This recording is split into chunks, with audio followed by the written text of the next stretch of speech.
Hi.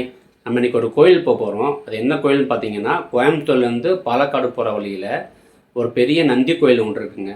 அது பார்த்தீங்கன்னா உலகிலேயே மிகப்பெரிய நந்தி சிலை இங்கே இருக்குதுன்னு சொல்கிறாங்க. ஸோ நம்ம அந்த கோயிலுக்கு போக போகிறோம். வாங்க வீடியோக்குள்ளே போகலாம். ஓகே.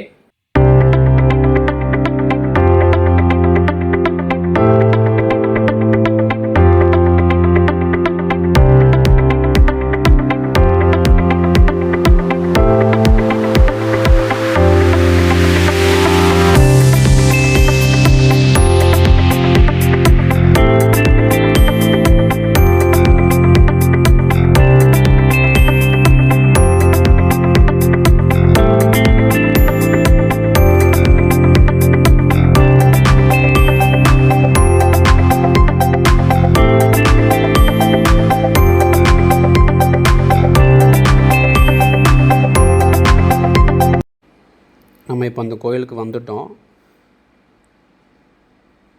நான் சொன்ன கோயில் இதுதான். வெளியே நம்ம வந்தோடனே பார்த்திங்கன்னா நம்ம காவக்கார தெய்வம் கருப்பண்ணசாமி இருக்கார். பாருங்கள் எவ்வளோ பெரிய சிலை பாருங்களேன். இது பார்த்திங்கன்னா நம்ம கோயிலுக்கு வெளியவே வச்சுருக்காங்க. இது நீங்கள் பாலக்காடு போகும்போதே உங்களுக்கு தெரியும். அதனால் நீங்கள் லாங்லேருந்து வரும்போதே இந்த சிலை உங்களுக்கு அவ்வளோ கம்பீரமாக தெரியும். நம்ம கோயிலுக்குள்ளே வந்ததுமே நம்ம என்ட்ரன்ஸில் நம்ம பிள்ளையார் இருப்பார். அதுக்கப்புறம் பார்த்திங்கன்னா கொடி மரம் இருக்கும். இந்த கொடி மரத்துக்கு பக்கத்துலேயே தான் நான் சொன்ன அந்த உலகிலே மிகப்பெரிய நந்தி சிலை இது தாங்க. பாருங்களேன் எவ்வளோ பெரிய சிலை பாருங்களேன். இந்த உருவம் எவ்வளோ பெருசாக பண்ணியிருக்காங்க பாருங்கள். நந்தியின் திருவுருவம் சொல்கிறாங்க. இவ்வளோ பெருசாக இருக்குது பாருங்களேன். இது ஹைட்டு பார்த்திங்கன்னா 31 அடி ஹைட்டுங்க இந்த நந்தி. இப்போ ஃபுல் வியூ காட்டுறேன் பாருங்கள். உயரம் 31 அடி சொல்கிறாங்க. அகலம் 21 அடி, நீளம் 41 அடி. பாருங்களேன் எவ்வளோ பெருசாக இருக்குது பாருங்கள். பார்த்தீங்களா எவ்வளோ பெருசாக இருக்குன்னு. இந்த சிலைக்கு அப்படியே ஆப்போசிட்டில் பார்த்திங்கன்னா சின்னதாக ஒரு அம்மன் இருக்காங்க. ஸ்ரீ மலையாள தேவி துர்க்கை பகவதி பிரட்டியம்மன். பாருங்களேன் எவ்வளோ அழகாக இருக்காங்க பாருங்களேன். அப்போ இந்த நந்தியோட ஹைட்டு அகலம் நீளம்லாம் போட்டிருக்காங்க. அதை நீங்கள் அப்படியே படிச்சுக்கோங்க. இதில் போட்டிருக்காங்க பாருங்கள் என்னென்ன போட்டிருக்காங்க. அதை நீங்கள் அப்படியே படித்து பார்த்தா உங்களுக்கு தெரியும் என்னென்ன போட்டிருக்காங்கன்னு. இப்போ காட்டுறேன் பாருங்கள். ஃபுல் வியூ காட்டுறேன் பாருங்கள். அப்படியே பார்த்திங்கன்னா அடுத்து நம்ம அனுமார் இருப்பார். அடுத்து சின்ன புத்து மாதிரி இருக்குது. அடுத்து பார்த்திங்கன்னா இங்கே ஒரு துர்க்கை அம்மன் இருக்காங்க. அடுத்து இதாங்க மெயின். இங்கே 5 தலை நாகத்தில் 5 தெய்வங்கள் தரிசனம் இருக்குங்க. இங்கே இதை நல்லா படித்து பாருங்கள். இது எங்கேயுமே இருக்காது. நல்லா படித்து பாருங்கள். 5 சாமி இதில் இருக்காங்க. இதில் நமக்கு இது போட்டிருக்கேன். இதனால் நீங்கள் அப்படியே படித்து பாருங்கள். இது அப்படியே படித்தே பாருங்கள். நான் லைட்டாக தான் காட்ட முடியும் சாமியை. ஏன்னா ஃபுல்லாலாம் அங்கே எடுக்கூடாதுன்னு சொல்லிட்டாங்க. லைட்டாக தான் காட்டியிருப்பேன். அப்படியே பார்த்துக்கோங்க சரிங்களா. பக்கத்துலேயே நம்ம சிவன் சாமி இருப்பார். இது கோயிலில் இருக்கிற அந்த மரங்கள்லாம் இருக்கும். இதுக்கு பின்னாடி இருந்து பாருங்கள் நம்ம கருப்பசாமி எவ்வளோ கம்பீரமாக நிற்கிறாரு பாருங்களேன். இது கோயிலிருந்து உள்ளேருந்து எடுத்தது.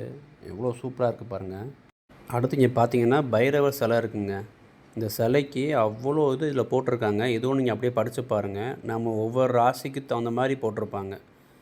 ஒவ்வொரு ராசிக்கும் அவருடைய உடம்பில் இருக்கிற அந்த பாகங்களை குறிச்சிருக்குன்னு சொல்லி போட்டிருக்காங்க. இது வேறு எங்கேயுமே கிடைக்காது. இங்கே மட்டும் தான் பார்க்க முடியும். இந்த பைரவரை எங்கேயுமே இருக்காதான். இதில் அப்படியே போட்டிருக்காங்க. அப்படியே படித்து பாருங்களேன்.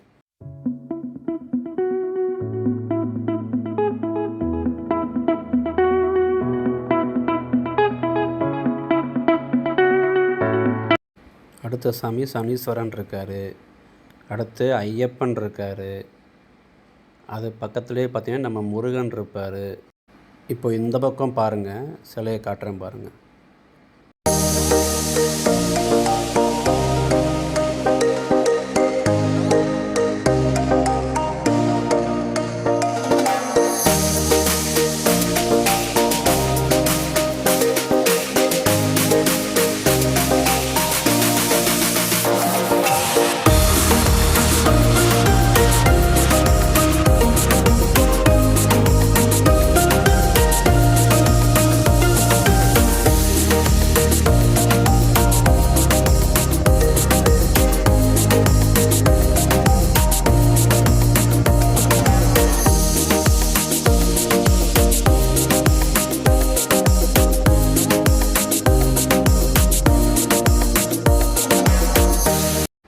இதில் இந்த கோயிலோட ஓப்பன் க்ளோஸ் டைமிங்கில் இருக்குது பாருங்கள்.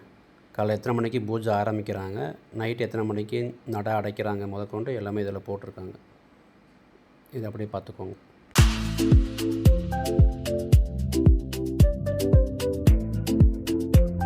அப்புறம் இன்றைக்கி ஆடி வெள்ளினால் கோயில்லையே கூழ் கொடுத்தாங்க. நல்லா இருந்துச்சு, சூப்பராக இருந்துச்சு. அப்படியே கூழ் குடிச்சிட்டே இந்த சாமியை பார்க்குறதுக்கு. இப்போ இந்த கோயில் பாருங்கள், வெளியே நான் அப்படியே காட்டுறேன் பாருங்களேன். இது அப்படியே பார்த்தீங்கன்னா தெரியும் உங்களுக்கு. இது அப்படியே இந்த bypass road, Kerala to Coimbatore road, இந்த பக்கம் போனீங்கன்னா இந்த கோவிலுக்கு கண்டிப்பாக வந்துட்டு போங்க, மறக்காமல் வந்துட்டு போங்க. நல்லா இருக்குது, சூப்பராக இருக்குது கோயில். ஓகே ஃப்ரெண்ட்ஸ், மீண்டும் அடுத்த வீடியோவில் பார்க்கலாம். லைக் பண்ணுங்கள், ஷேர் பண்ணுங்கள், கமெண்ட் பண்ணுங்கள், மறக்காமல் சப்ஸ்கிரைப் பண்ணுங்கள். ஓகே, பாய்.